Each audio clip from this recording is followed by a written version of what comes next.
Hello friends, welcome to one and only હિત study. આશા રાખું છું કે મિત્રો તમે બધા મજામાં હશો, મોજમાં હશો. ગુજરાત પંચાયત સેવા પસંદગી મંડળ દ્વારા તાજેતરમાં તમામ એમની જેટલી પોસ્ટ આવે છે એમનો સ્પેશિયલ સિલેબસ જાહેર કરી દીધો છે.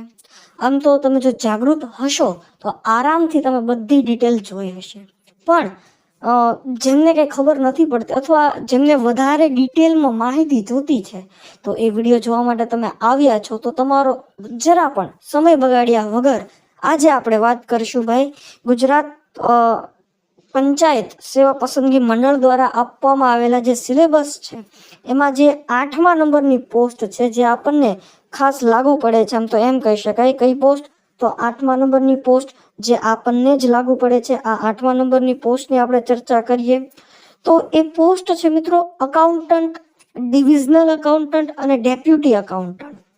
આ 3 લાયકાત, બરોબર, આ 3 પોસ્ટ અને એની માટેની આપણે બીકોમ, બરોબર, બેચલર ઓફ કોમર્સ નામની લાયકાત. હા, સાથે સાથે જ્યારે ડિટેલ નોટિફિકેશન આવે ત્યારે વધારાની લાયકાત પણ આપણે એમાં ચર્ચા કરીશું. BBA હોય, બીકોમ હોય, બરાબર, BA વિથ ઇકોનોમિક્સ હોય, એટલે આવું અમુક લાગુ પડતું હોય, પણ એ જે ડિટેલ નોટિફિકેશન આવે ત્યારે આપણે ચર્ચા કરીશું. તો એના સિલેબસમાં મિત્રો જોઈએ આપણે general awareness and general knowledge, આવું તમને આપેલું છે. પહેલું જે 35 માર્કમાં પૂછાશે ગુજરાતી ભાષામાં હશે. General awareness and general knowledge એટલે કે તમે જેને જીકે કહો છો, જે દરિયો છે ભાઈ, દરિયામાંથી ડૂબકી મારતા આવડતું હોવું જોઈએ, પૂછાય કરવાનું હોય. General awareness and general knowledge, બરાબર. તો એની ચર્ચા આપણે કરીએ તો એમાં તમને ખબર છે કે ભાઈ ઇતિહાસ આવે, બરાબર, ઇતિહાસ આવે. ત્યારબાદ સામાન્ય જે શોર્ટ જીકે કહેવાય, ડાયરેક્ટ પૂછાય એવું, બરાબર. પુસ્તકોની વાત આવે, જીકેમાં ઘણી બધી વસ્તુઓ આવે, તમને ખ્યાલ છે. ત્યારબાદ ગુજરાતી ગ્રામર, તો ગુજરાતી ગ્રામર 20 માર્કનું છે. જો માત્ર ગ્રામર લખ્યું છે, બરાબર, સાહિત્ય નથી લખ્યું, પણ ઓનલી ગ્રામર લખ્યું છે, એટલે કહી ન શકાય. જો આમાં આપ્યું નથી તમને, સ્પેસિફિકેશન નથી આપ્યું, પણ સાહિત્ય પણ થોડું ઘણું આવી શકે, બરાબર. એટલે ગુજરાતી ગ્રામર 20 માર્કનું છે, બરાબર. ત્યારબાદ English language and grammar, English ભાષા, એ 20 માર્કની તમને આપેલું છે, બરાબર. ઇંગ્લિશ જેમાં તમને જાણો જ છો ભાઈ, ઇંગ્લિશમાં તકલીફ પડતી હોય પણ છતાં તમારે એમાં પ્રેક્ટિસ કરતી રહેવી પડશે, બરાબર. તો ઇંગ્લિશ ગ્રામર એન્ડ લેંગ્વેજની વાત આપેલી છે, 20 માર્કમાં પૂછે. General mathematics, reasoning and data interpretation, આવું તમને આપ્યું છે, જે 25 માર્કમાં પૂછાય, બરાબર. એટલે કે આમ તો ગણીએ ને તો જે તમે CCEની એક્ઝામ આપી હશે એવું જ, પણ 25 માર્કનું પૂછાશે, બહુ વધારે નહીં.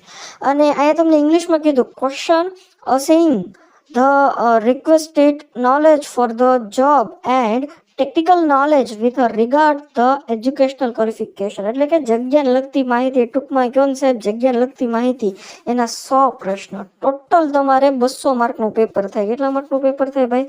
200 માર્કના પેપરમાંથી તમારે 3 કલાક લખવાનું. આ પેપર MCQ જ ઘૂંટવાના છે. એક જ લેયરમાં એક્ઝામ હશે, બીજી લેયરમાં એક્ઝામ નહીં હોય, બરાબર. એટલે તમારા માટે ગોલ્ડન ચાન્સ કહેવાય. જો તમારે accountant, divisional accountant, deputy accountant બનવું હોય તો, બરાબર, જિલ્લા પંચાયતોની જેટલી કચેરીઓ છે ત્યાં તમને જોબ મળી શકે, બરાબર.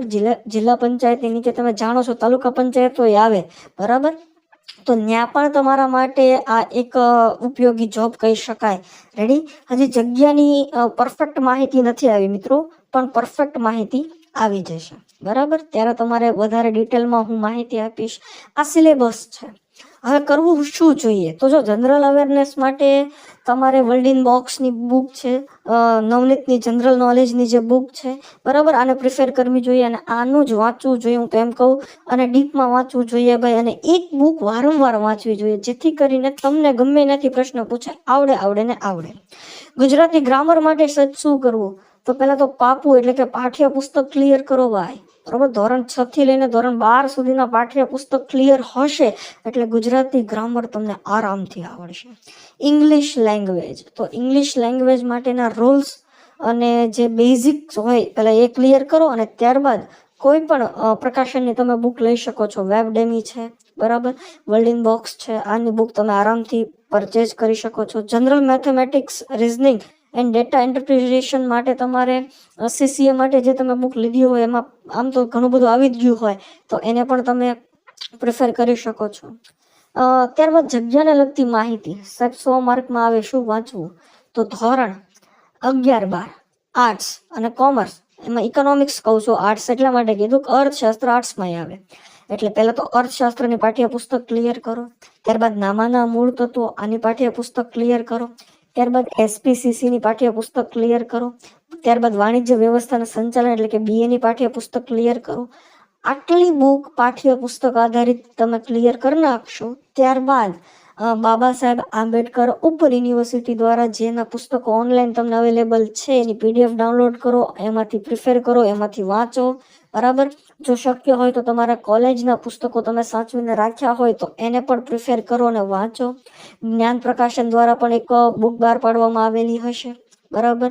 ત્યારબાદ રામાની ઇન્સ્ટિટ્યૂટ દ્વારા પણ એક બુક બહાર પાડવામાં આવેલી હશે. આને પણ તમે પ્રિફેર કરી શકો છો. તમારા ઉપર હોય મિત્રો, તમારે ક્યાંથી નોલેજ ગોતવું છે જગ્યાને લગતી માહિતીનું.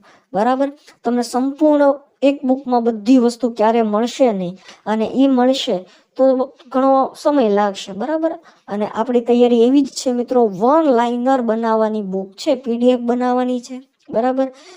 200 થી 300 પ્રશ્નો ટાઈપ થઈ ગયા છે. પ્રશ્નો તો છે જ તે. બરાબર. પણ ટાઈપિંગમાં થોડી ઘણી વાર લાગે ને આપણે વ્યવસ્થિત કરવું છે એટલા માટે. બરાબર. તો આની તૈયારી કરવા મળો અત્યારથી, પછી થાય એવું એક્ઝામ આવશે ત્યારે સૂતા ઝડપાશો. એની કરતાં અત્યારથી તમે તૈયારીમાં રહો. બરાબર. વિડીયો ગમ્યો હોય તો એક લાઈક કરો, અમારી ચેનલને સબસ્ક્રાઈબ કરો. જય હિન્દ, જય ભારત, વંદે માતરમ. તમારો ખૂબ ખૂબ આભાર. Thank you so much.